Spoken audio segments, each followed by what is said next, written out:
I'm 25 years old with £8,000 of debt. I've never missed any minimum payments, but go back to spending on credit cards because I can't save from the money I earn.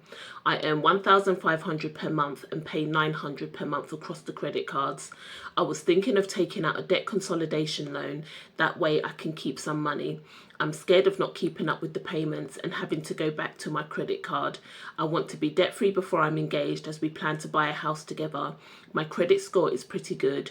What's your best advice for me? This was a message from one of my followers. If you're new here, my name's Harriet. I've paid off over £120,000 worth of debt and I'm debt-free including my home, and I'm on a mission to help others to become debt-free and help them save money. Thank you so much for reaching out and trusting me on your journey. I'm so proud of you already. You're 25, you're managing your payments and you're ready to tackle this head on before reaching major milestones in your life. Honestly, that is so powerful. So let me break this down for you with some practical steps. So here's what I recommend. Number one, do not jump into that debt consolidation loan just yet. Consolidation can help, and only if you get a lower interest rate than what you're currently paying. You commit to not using the credit cards once they have been fully paid off. You have a budget and a savings buffer in place. The risk is exactly what you mentioned, paying off the credit cards and then using them again when money gets a bit tight.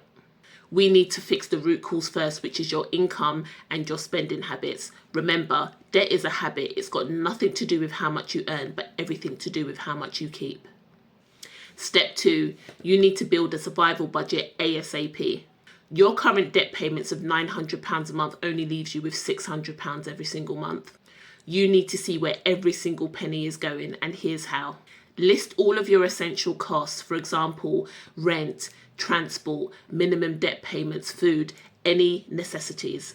Next, cut or pause everything else, so that's subscriptions, going out to eat, any little treats, anything that is non-essential.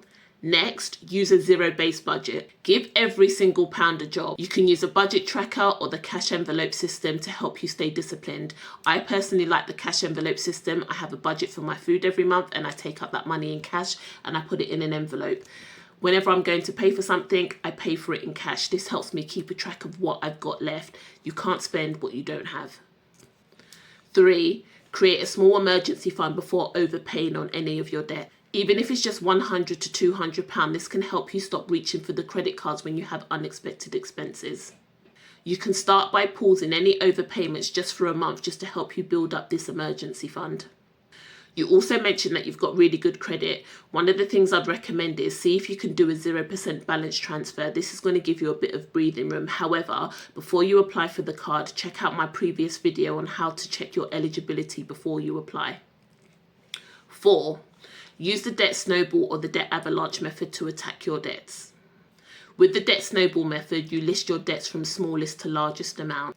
You pay the minimums on all of your cards and then throw any extra money at the smallest debt first to clear it quicker. This is great for motivation. Check out my previous video on how to do this.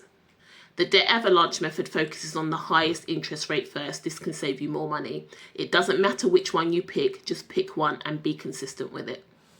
Step 5, add any extra income if this is possible. This is going to be absolutely key for you. You're doing the best you can with the £1,500 per month, but £600 after your debt payments just isn't enough to get ahead. You could maybe take a look into maybe babysitting over the weekends or becoming a virtual assistant. Sell things that you have that you no longer need. For example, if you've got clothing, go on Vinted, go on Facebook Marketplace, go on eBay. That is all extra income. What skills, talents and abilities do you have? You could do some freelancing work. For example, you could do some admin support, you could do some writing, you could do some design work. It could be anything. Could you do some extra shifts maybe at a cafe or in a retail store? Any extra income that you bring in can honestly make such a massive difference to you paying off your debt. Even if you just did just a couple of hours a week, that would make a massive difference. Number 6, keep your why in mind. You want to be debt-free before you get engaged and buy a home. Honestly, that is such a beautiful and such a powerful goal. Stick a note on the mirror if you have to that says, I'm building my future, not just paying bills. So to recap, number 1, build a survival budget and track every expense. 2, save a small emergency fund, even if it's just £100. 3, choose a debt payoff method, either the snowball or the avalanche. 4, stop adding to your debt. No more tapping those bank cards. 5, look at ways to increase your income. 6, stay focused on your goal, which is to become financially free before you get engaged and to buy a home. Final note, you are not behind, you are just getting started. And now you're going to be able to do it with clarity and intention. I'm currently working on some tools that can help, like a budget template and a debt tracker. If you want to be first to know when they're out, just drop me a DM and I'll let you know when they're ready. And please keep me updated. I am cheering you on every single step of the way. I believe in you. You've got this. Save and share this video if you found it helpful. Don't forget to like and follow for more tips to help you save money and get out of debt.